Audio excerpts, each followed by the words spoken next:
Happy October 15th, everyone. You are listening to Midwest Horror Network's October 2020 special, where we watch and discuss all of the Simpsons Treehouse of Horror episodes. Today is Treehouse of Horror number 15, and it is quite the pill to swallow. Much better than the last Treehouse of Horror overall. Well, Yeah. Not one of the best ones, but considering what we just watched right before this, or what you listened to yesterday about Treehouse of Horror 14, massive improvement. Yeah, definitely massive improvement. The contracts finally got signed. So yeah, before we get into the stories, let's go into the intro. Bit of a weird intro. A very quick intro, but they're starting to get a little more elaborate. And it's essentially a sitcom starring Kang and Kodos. And it's that old-timey sitcom trope of the boss is coming over for dinner, we need everything to be perfect. And it turns out Kang and Kodos are cooking The Simpsons. Homer is eating himself. Marge and Maggie are pies. Bart is being fried in a frying pan, and he is asking, am I the only one who's in horrible pain? And Homer says, you're the only one who won't shut up about it. Flash forward a bit to Kang and Kodos' boss is there eating dinner, and he's talking about how it was a great dinner, which deserves a promotion at whatever job. Intergalactic levels. Intergalactic levels. Thank you, Zach. And yeah, their boss talks about how it was such a great meal. He's about to burst, and his stomach explodes open. Bart rides out the stomach acid and realizes he doesn't have a family anymore, but Kang and Kodos decide to adopt him. And then we go into like a sitcom intro set to the music of the Perfect Strangers theme song. Untitled Treehouse of Horror 15. Which is really What fucking... were the writers on? I enjoyed it. I enjoyed it, but seriously, what was this? Something. Let's something. go with Zach. Something. Different than what they were, used to doing. Yeah. And then this is one of 2 King Kodos appearances. 3 if you count the very end. Yep. So yeah. Our first segment is the Ned Zone. David, Well, tell us about the Ned Zone. Parody of the Dead Zone. Yep. Never watched Dead Zone. With Christopher Walken? Yeah. It's a really good movie. Is it? Yeah, David Cronenberg directed it. It's one of the few Christopher Walken starring roles I can think of. Really? Yeah, and he's I might really take good a at it. look. It is a slow burn, a very slow burn, but it's really good. Really well worth your time. Cool. Yeah, it's actually finally coming out on Blu-ray, but it's in a box set with a whole bunch of other Stephen King movies I already have. So I'm hoping they do a standalone release. Yeah. Because I just don't want to pay for a bunch of movies I already have. But that's besides the point right now. But yeah. We start off with Homer trying to get his Frisbee off the roof with a bowling ball. Which, mind you, I've watched a lot of episodes of The Simpsons, and this is probably one of the most stupidest thing I've seen him do. Because that makes sense. Yeah, they did make him kind of just a little extra stupid for this segment to work. Yeah, I see. You gotta do it. You say extra stupid, I say normal. Anyway. Sure. Which, he wasn't always this dumb. Watch the earlier seasons. Yeah. It wasn't until, writers changed over, a couple times over, where he became jerk-ass Homer. Fair enough. Anyway, he misses and bounces off the chimney and hits Ned in the head, which should have killed him, but, it's a cartoon. We end up in the hospital. Ned's, I guess, had a concussion or whatever. Dr. Hibbert said, Ned, that bowling ball crushed the tumor in your head. That would have killed you, so. That doesn't sound scientifically accurate to me, but we'll let it slide. It's The Simpsons. It's a Halloween special. It's The Simpsons. Yes, The Simpsons.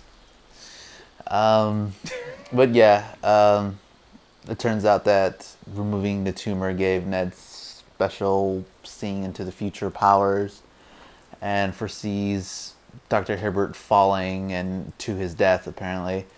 In which case, Homer asks Dr. Hibbert to get his frisbee off the ledge because he keeps losing his fucking frisbee. Dr. Hibbert reaches over and falls off the ledge and, to his death. And Ned thinks it's a coincidence, but it turns out later on when he helps, I forget his name. Hans Moleman. Hans Moleman is for some reason hung up on a power line. Because Changers threw his shoes over a power line with him still in them. Because love Jesus. Poor guy. But anyway, he wiggles out. Ned catches him and foresees him getting torn up in pieces by alligators. He gets startled, drops him in the sewer, and he gets chewed up by alligators. At that point, that was his fault, essentially. Hans Moleman put it, oh dear, another setback. Yeah. That was a hell of a setback. Exactly. So permanent one. He realizes he can see the future. And then he talks to Homer and lets Homer know, and Homer, gets a light bulb and thinks that he can, take advantage of that to make money. And Ned, I guess, touches Homer and foresees himself shooting Homer. And he decides to move away so he can avoid killing his best friend. In which case, Homer comes and taunts. And from Ned's point of view, Homer is his best friend. Yeah. That's just sad on Ned's part. It is a very toxic relationship, I guess. Sure. Oh, it's a very toxic relationship. Especially because Homer shows up and starts taunting him. And it's like, you're not going to be able to shoot me. Or he asked Police Wiggum Chief Wiggum for his gun. Throw me your piece. Sure thing, citizen. He is the worst cop. Oh, the absolute worst.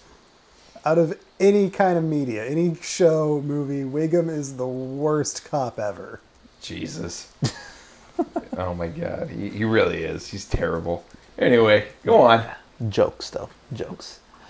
Anyway, he continues to taunt Ned. He says, you couldn't shoot me even if you did it by accident. He starts whacking the fucking gun that's being pointed at him. Ned solves the problem by throwing the gun into a shredder. That's just, weird in logic. He touches Homer again and predicts that, or sees Homer pushing the atomic... The quarter-struck button at the the quarter-struck power button. Whoops. And blows up the town, and Ned realizes he fucked up. And he should have killed him. Yep. Because now he's going to kill the whole fucking town. And he tells Homer not to, or to stay away from the power plant. Homer is like, it's Lenny's party, I'm going today. Because ice cream cake. Yeah, it's ice cream cake. We are at the power plant. Ned goes there. I think Homer's eating some cake and ice cream in his little office. And Ned has the mic and is begging Homer not to push the button. But it's interference, so it's making it seem like Ned's asking him to push it and kill everyone. Which, the only semi-smart thing Homer does in this episode is when Ned, through the interference, he's telling him don't push the quarter-struck button, but because of the interference, it sounds like he's telling Homer push the quarter-struck button, and Homer just kind of goes, okay. Like, he's just like, I don't know why you're asking me to do this, but okay. It's like that little moment of, I don't know. It's the smartest Homer was in this segment. Yeah, about that. But anyway, he's taking his sweet time to push the button, and Ned, for some reason, finds another gun. There's a sleeping security guard. Sleeping security guard pulls the gun out and shoots him, and Homer is ready to fall, and Ned's like, fall backwards, for the love of God, Homer, not on the fucking button. Obviously, we already know what Homer is going to fucking do. Of course. So he falls forward onto the machine, and then Ned, sighs, and it's like, oh, thank God he didn't fall on the button. And Homer turns and almost hits the fucking button, and then his tongue falls off and presses the button. And Ned's like, you stupid son of a... Boom. Yeah. It's funny. And then they're in heaven. Then they're in heaven, and Marge and everyone's like, great job, Homer. Yeah, Marge is like, I bet the only reason you blew up the town is to get out of cleaning the garage. Yeah, and apparently the garage made it to heaven, because the joke is on it. A detached garage with wings and a harp and a halo. Yeah, it's perfect. And then God comes in and tells Homer, you're finally going to get what's coming to you.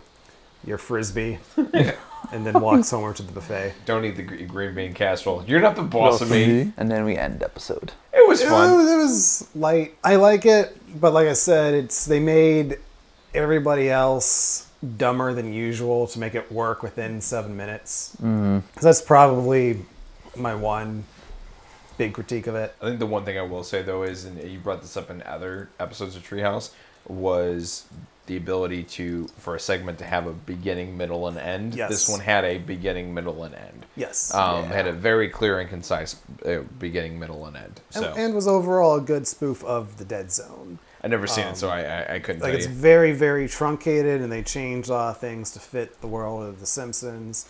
But basically, Christopher Walken plays a man named John Smith, and he gets into Wow. a coma. Yeah, I know. He's the literal everyman. Jesus. But Okay. he's in a coma, wakes up after 5 years. His fiance has pretty much moved on. That sucks. But much like how you see in here, if he touches somebody, he can see how they're going to die, or he can see their future. And so it's the majority of the movie is just him trying to get on with his life or adapting to his new life. There are a few things that happen that I don't want to give away. But ultimately where the story lands is there's a would-be presidential candidate played by Martin Sheen. Good God. The man plays... how many roles did he need to have to get ready for the West Wing? Yeah.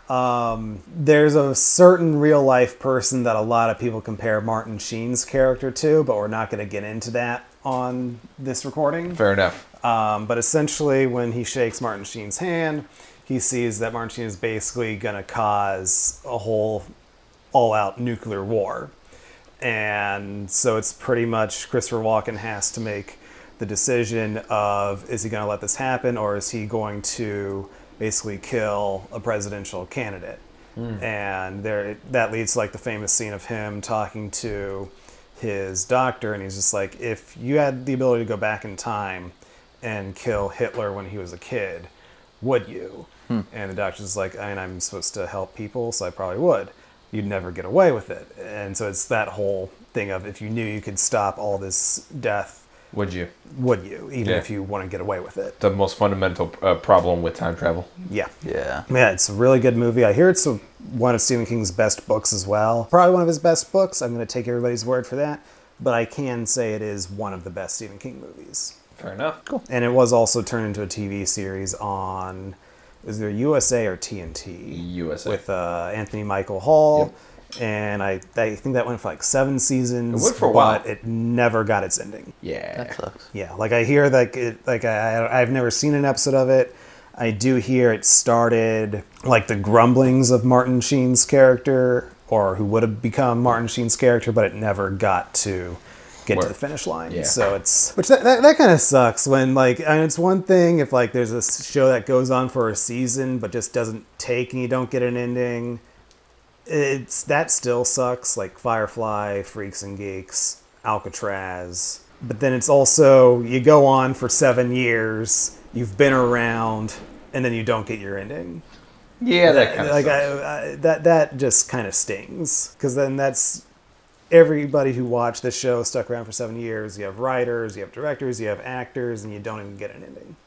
Yeah, that kind of blows. Yeah, this was a light, breezy, fun segment. Yeah, nothing too overly complicated about this one. Enjoyed it. They tend to get even, this one, the last one, and even the one before then, like, elements of quality, beside the fact, like, most of them are getting more and more breezy and more, to the points and a little bit faster, not as necessarily overly complex. Things are getting to the point faster. Yeah.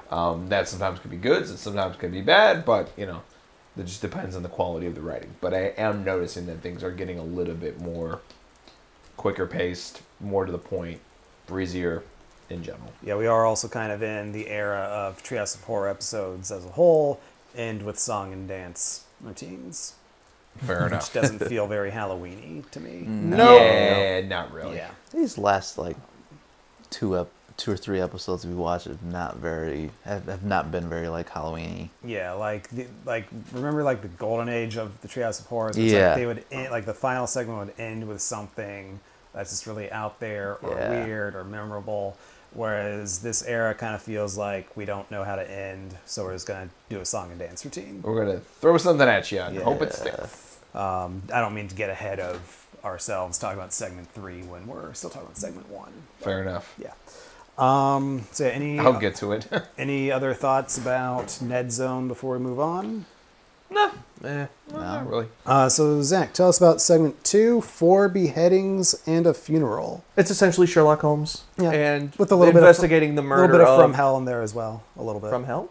Jack the Ripper. That's Oh, the okay. giant. You ever seen that movie? No. It's pretty good. Particularly It the is. opium dens. Yeah. Gotcha. The, So, yeah. Johnny Depp's an investigator going after Jack the Ripper. It's Ooh. based on an Alan Moore graphic novel. That actually sounds pretty Yeah, interesting. it is pretty good. So yeah, this is essentially Sherlock Holmes meets Jack the Ripper with opium, apparently? I guess. I don't know. That's very big back then. I guess so. Anyways, Chief Wiggum is a fucking, the Scottish police chief or whatever they call the Scotsman.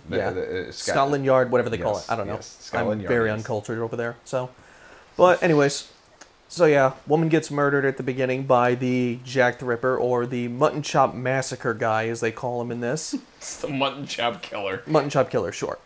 Lisa is Sherlock Holmes, and Bart is the overly distracted Watson, who just looks at Easily something. impressed. Yeah, easily impressed Watson, Which- who he sees a shiny doorknob. Ooh, shiny! Yep. But then later on, a footstool comes to life and literally just runs past him. And he doesn't bat a fucking eye, so inconsistencies. The that is pretty much Zach though. Just ooh shiny.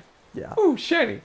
Well, piece of yeah, cake. a bit And sharp. that's really the gist of the episode. This one's very simple for the most part. Kind of like the next big thing that happens is they're in the opium den. They think they've found the killer. Of course, Homer's dressed up as the guy who they think is the killer. Chief Wiggum catches them. Yada, yada, yada, cool. Now, Homer, or the Mutton Chop Killer, is about to be executed, and another victim dies. Lisa does some little investigating and finds out that Chief Wiggum was actually the killer. And his motive behind it was he wanted to create a crime that Lisa could not solve. He tries to escape on a hot air balloon. Saturday morning cartoon excuse for a crime. Yeah, it was stupid. Yeah.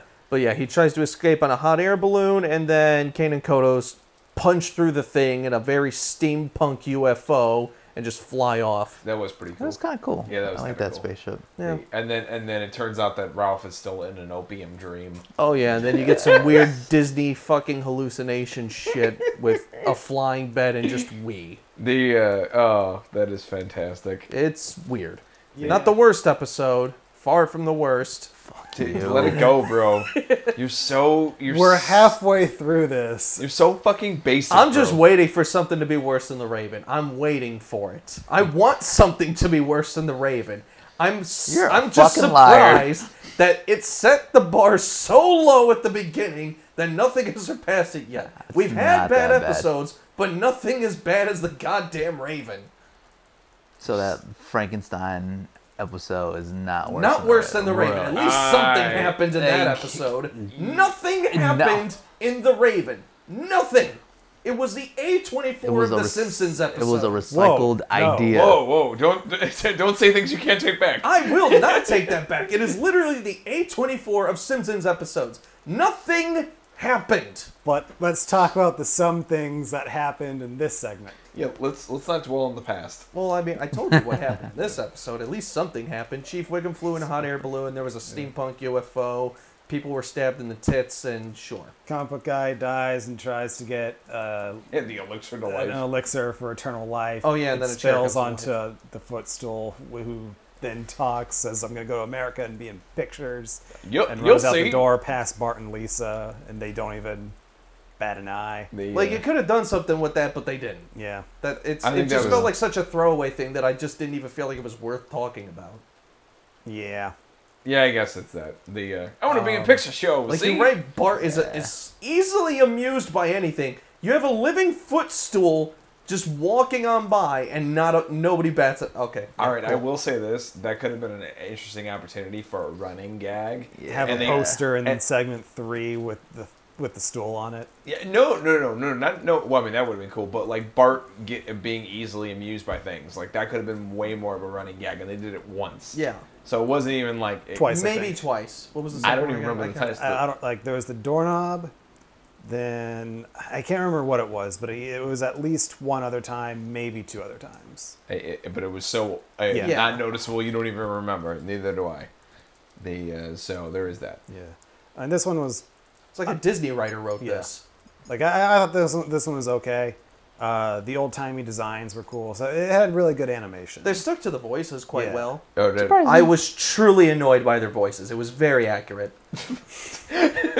Was that a compliment or a criticism? yes. No idea. Yes. I gotta say that the steampunk. Did anybody uniform was pretty cool? I Yeah, it gotta was say, did pretty cool. anybody understand Marge when she was talking for a good portion? Because it was so heavy that I'm like, I know she's speaking, but what is she saying?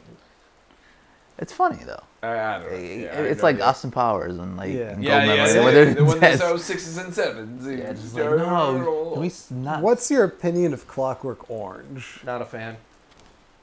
Oh, well, this just got awkward. It's only awkward if you make it awkward. Dude, this It's a very overrated movie. I agree. another country heard from. I haven't had a chance to see it yet, Wait, what? Don't waste your time. so I wouldn't say One of waste of Kubrick's time, best but- movies. It's another movie that makes me hate milk more than I already hate milk. but they had milk in Star Wars. Yeah, but that was blue milk. Moving on. But the milk and Clockwork Orange had like alcohol and or drugs in it. I don't give a shit. And why would you give a shit? I don't know. I'm just pointing something out. All right, fine. Anyway, the opium jokes. Opium? Jokes were actually pretty fucking funny in this. Especially with Mr. Burns, being like, I wish I had that soul collection back so I can sell it again for more opium. and then Homer throwing all the opium addicts at Bart and Lisa was pretty You have fucking Otto, opium rules. great. Yeah, and then Mo was like, "Can you read the sign?" No tossing addicts. Yes, it was pretty great. 'Cause apparently that's a common problem. Fine. Dude, there's always a story to Oh yeah, every and sign the opium, that's and they ask Chief Wiggum why he's there when they catch him. He's like, opium's the only way I can get Ralphie to go to sleep. I can make opium circles. I think he called them opios. Yeah, sure. Yeah. Sure. And then you really find out what's going on in Ralphie's dreams. Yeah. A little bit later on. No surprise there. Anyways. It was all right. Eh. Yep, some cool designs. Any other thoughts on this segment before we move on? Nah. Mark, take us out with In the Belly of the Boss. So essentially, the Simpsons are at the mall, and the nerdy guy who was Professor Frink. Professor Frink. Nobody in this group seems to remember his name. Nope, not at all. A lot of these characters have very forgettable names. It's either the nerdy guy or the Jerry Lewis ripoff. I just call him the nerdy guy. I don't remember Jerry Lewis well enough to make that reference. I do. Gee, I wonder why. Jerry Lewis is Jewish, bro. Yeah. I don't care. Dude. I just picture you watching shit from the 50s all the time going, those were the days. 60. It was. Whatever, 50s, 60s, it's all the same to me. It's not the same. It's not the same. It's not. The Simpsons are walking through the mall when the nerdy Jerry Lewis ripoff. Frank. Dr. Frank. Professor Frink. Okay, who cares? He'll make you laugh. He'll make you think. No, he won't. He did neither one of those things. So he is developing a pill, I guess, that can make you live forever, and he also Perfect health. And perfect health. He has a shrink ray of where he can actually get it to a digestible format. So he's about to do that. Maggie ends up getting inside of the actual pill, and they shrink Because it it down. does look like a ball pit. To a baby, it would look like a ball pit. Correct. So, and then Mr. Burns says, I will have it. And then they shrink it down. He ends up digesting it with shrunken Maggie inside. Which, how does he swallow the pill, Mark? He has He that lets out a lizard tongue. dragon or lizard tongue and just... Oh, yeah, which is completely fucking random. But, okay, good on them, I guess. Is that like a lizard people joke? Or he's like a high member of society and he's one of the lizard people? Maybe. It's just he's so old and evil. Sure. That he's a Yeah. That serpent. works too.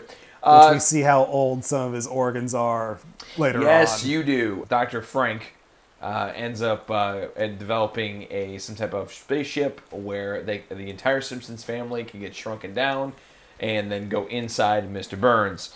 So they go inside Mr. Burns through his bloodstream, through a nice little shot.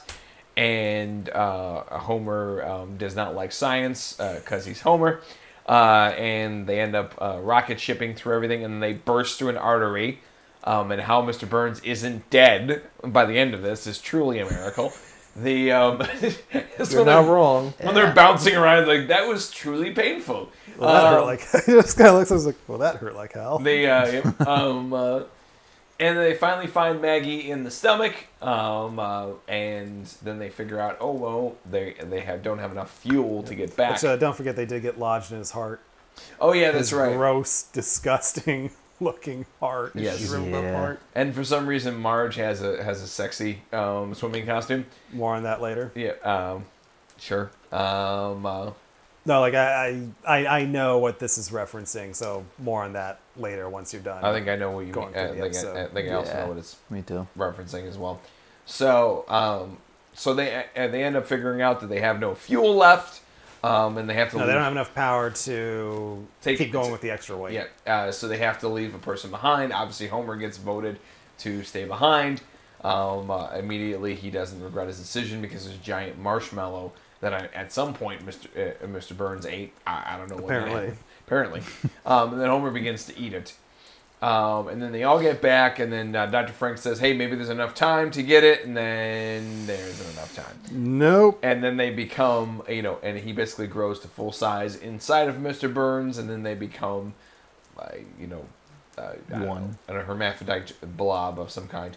And then the next scene is them out to dinner, where Mr. Burns gets offered a piece of dessert, a piece of cake of some type, and he says, I know I'm full, and then Homer says, no, I'm the one who's in charge. I will kick you in your balls from the inside. Oh, fucking shit. Which is a threat that I think that Zach was not going to use in the future, because that's definitely up his alley.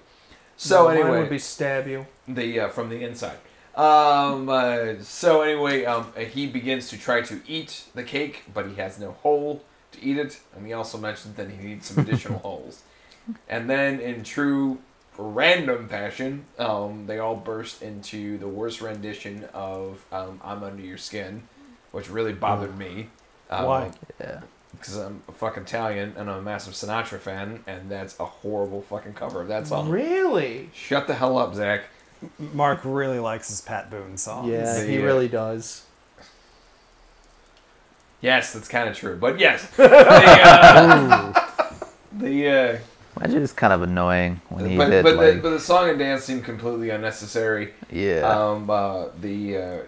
Just again a horrible rendition of that song.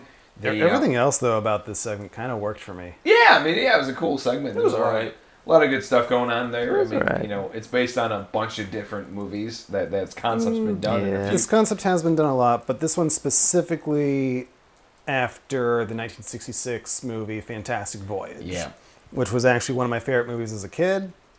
I actually just bought the Blu-ray of it and haven't watched it yet since buying it, but it was one of my favorite movies as a kid. It actually won 2 Oscars back in the day for production design and visual effects, and it is about this. It takes place during the Cold War, and there's a spy who gets injured and gets a brain clot, essentially, due to a head injury. And he has super important information, and so because of where the blood clot is, they need to shrink down a team of scientists to go into his body and basically destroy the brain clot, the blood clot in his brain with the laser. Cool. And so they're kind of going through his veins and everything, different parts of his body. They make it to his brain. There is a part where they are in his heart at one point. It is a very unique looking movie. Entirely scientifically accurate. Pseudoscience. You gotta take some suspension of disbelief on some parts. Fair enough. But it is a very good science fiction story. The submarine that the Simpsons are in this episode is is the design from the movie. Okay. And the white suits are also from the movie. This was also one of the star-making roles for Raquel Welch. Ah. And so that's kind of where the revealing suit comes from for Marge, but she did not have a revealing suit in the movie. But what I think that was, there are two things there are two different parts in the Simpsons episode that are referencing two different things. Well, actually, there's one part that makes two different references. The revealing suit for Marge, that's nothing. But there's a part in the Simpsons episode where white blood cells are eating her suit. And she's like, well, they definitely know where to stop. Well, the way that her eaten suit looks like, it looks like the costume that Raquel Welch had in 1 million years BC. Which, which you probably haven't seen the movie, but you've definitely, if you've seen the Shawshank Redemption, you've seen that picture. I've seen the picture. And then also, that could be a reference to something that happened on the set of Fantastic Voyage, where there is a scene where Raquel Welch's character gets basically covered in antibodies or something like that, and she gets back in the submarine, and everybody else in the science crew on the submarine are male. And during one take, they're all grabbing antibodies off of her, but none of them are taking the ones that are attached to her tits off. Like, they're all specifically avoiding that. And the director's just like, this looks weird that nobody's helping her, even though she has antibodies on that part of her body. And so because he didn't give one person that specific direction, in the next take, every actor goes for her boobs. Whoops. All at once. And so then the director just had to assign a certain body part to each of them because they were apparently children about it. Somebody had to be on booby duty. Pretty much. They booby duty and then booty duty. But yeah, I do remember it being a good movie. I do remember it being a fun movie. It's also spoofed in the season 6 finale of Archer, which the ending of that one also never fails to make me laugh. Oh god, I love that fucking show. Did you ever see that episode? I believe I remember which one you're talking about. Yeah, just the ending just never fails to crack me up. Especially almost all of his one last lines before the episode ends are usually always the fucking best. Yeah, I really liked this segment. Other than like the song at the end, I really liked this one. It had, I think, the funniest moments of the episode. It had the grossest moments of the episode. It was a really good way of bringing Fantastic Voyage into The Simpsons. Really, the only other thing I have to say, the only other criticism I have, other than the song at the end, is it's not horror. It's definitely science fiction. Fair enough. Yeah. But they definitely take... good is good. I think we've all come to the conclusion that they take liberties with the Treehouse of Horror name. They've done it on multiple different occasions where they don't do straight up horror stuff. In this one, the closest thing I got, I think, is the Ned Zone. Yeah. Because the second segment is mystery. It does have some killings in it, so that's kind of a stretch. It's definitely more than the Fantastic Voyage one. Yeah. So. And they have gotten away from the David Merkin years of seasons 5 and 6, where he believed that Treehouse of Horror should be both creepy and funny. We're kind of in an era where they're just like, it's just going to be funny. Fair enough. And I think I like that era. I like that concept better, but that's just me. Mm-hmm. Of being completely comedic or a mix? I definitely like the mix, but I definitely, if I had to take a pick, I wanted to lean a little bit more comedic than horror. Okay. But that's just me. Personally, I like the mix because I think the mix has a lot more opportunities for everything, animation and all that. Oh, well, that's true too. This overall is a pretty good episode. It's just the fucking last song and dance number is just is so. This is also stupid. the second time where like Mr. Burns and Homer are kind of apart. Yeah. Apart of each other. Which I think it worked a little better on this one. Yeah, it actually did. It did work better on this one. Yeah. Yeah, it had a few more jokes. And also too, it wasn't the whole episode. And Homer looked gross. Yes. Yeah, he did look within the skin. He looked like a blob. That wasn't the the point of that last episode where they're connected. That was the point of the episode. That wasn't the point of this episode. Like, it was just one last thing towards the end. Yeah. So they didn't build the entire plot around it. So that's definitely something to consider. Yeah. Any other thoughts about In the Belly of the Boss before we head into our wrap-up? Yep. Nope, not really. Ready to go for wrap-up? All right.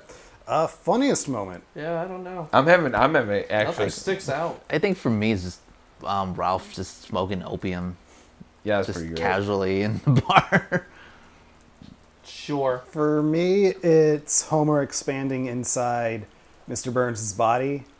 I think that's funny, especially with the buildup of Frank is saying there is a small chance we can still rescue Homer. Correction, 0 chance. Freak out, just runs away. No. Hey, Citizen. Yeah. Citizen's my favorite. Yeah, The, I changed mine to that. They hey Wiggum, can I get your gun? Of course, Citizen. Or the threat of kicking Mr. Burns in the nuts from the inside. That was kind of funny. Yeah, that was pretty funny.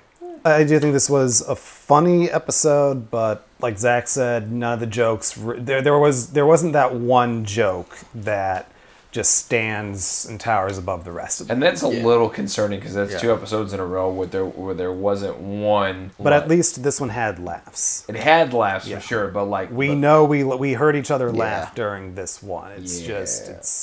But their jokes are like, okay, they're funny, but there wasn't that one that we're gonna be quoting. Yeah, and that's a little disappointing because up until this point, that's been a pretty strong consistency of having like that one joke that even Zach, who's not the biggest Simpsons fan in the world, even he's like, yeah, that was fucking funny. Yeah. It's actually kind of nice. Harshest critic and the biggest defender. Yeah, I like it. And then in between. Yeah. Zach, did you have a funniest moment? Yeah. I'm just gonna go with David's. All right. Which one? Yeah. The bed flying off into the fucking sky, just like that was stupid, but whatever. Yeah. Creepiest, scariest, or what I think is probably the more appropriate for this episode, grossest moment. Yeah, there's a lot of body stuff in in Mr. Burns. The heart was kind of gross. Yeah. Yeah, let's go with that. For me, it's between the heart or when Homer just outright just reached into Mr. Burns' throat. Okay, that one for me. And he grabbed something out of him. Like, yeah. Considering how much I've seen of that over the last couple days. There's just something about this time. Yeah, I suppose so. Me and Brandon both was like, ugh. So it's between those 2 moments. Least favorite segment. I'm going to go with 2. Just by default. What the hell happened in part 1 Yeah. again? Part 1 was Ned Zone. Ned kills Homer and Homer I'm gonna go goes with into 1. town. It was just meh. Fuck you. I'm gonna go with number 2. I'm also going to go number 2, even though I think that one had some good animation in it. And even though I do have those character issues with the first segment, when I'm just kind of going through my Simpsons binges and I get to this episode, it's like I always remember Ned Zone, I always remember In the Belly of the Boss. I always forget that the 4 Beheadings and a Funeral is a part of this trio. But yeah, I do still like it, but it is... Like I've always said, there are only 3 per episode. One's got to come out on bottom. Always. Yeah. Always. Favorite segment? 3? 1 for me. I'm going to go with 1. Yeah, 2. Wow. So we're kind of split on this one. So yeah, that is Treehouse of Horror 15. Any final thoughts about the episode as a whole before we conclude here? It's better than the last one. It is better than Treehouse 14. Yes, I agree. Yeah, this one had better animation. It had jokes. That worked. Yeah. Oh, yeah, 14 had jokes. Okay. They just weren't funny. Yeah, this is true. And the worst this one got was okay, as opposed to Treehouse 14, where the worst that one got was I hate this. It'll be interesting to actually go back when we're finished with all of these Treehouse of Horror episodes, and I'm glad we're going through all of them because it's a good way for me to take stock of what are my favorite segments, what are my least favorite segments. But I know Frankenstein will probably be in my bottom 5. when this is all said and done. There Like, must be that's- something. There must be something bad coming, man. Because if that's in your bottom 5 and not your bottom 1 or 2, that means there's some bullshit on the way. Mm-hmm. They Yeah, like and who knows? There might be some I'm forgetting about, so it could turn out to be like 6 or 7. But if you just ask me, Brandon, what are your least favorite Treehouse segments, and I don't have time to look up an episode guide, like I have to go purely by instinct. This has always been one of the first ones to jump to my mind. fair enough. Or Frankenstein has always been one of the first ones to jump to my mind. Okay, then. So thank you for listening to today's episode of the Midwest Horror Network's October 2020 special, where we go through the Simpsons Treehouse of Horror episodes. Be sure to listen to our regular podcast, the Nightmare Podcast, which you can listen to on YouTube, Spotify, or Anchor. And be sure to like and subscribe. And check us out at Midwest Horror Network on all of our social media, including Facebook, Instagram, YouTube, and Slasher. Thank you very much, as always.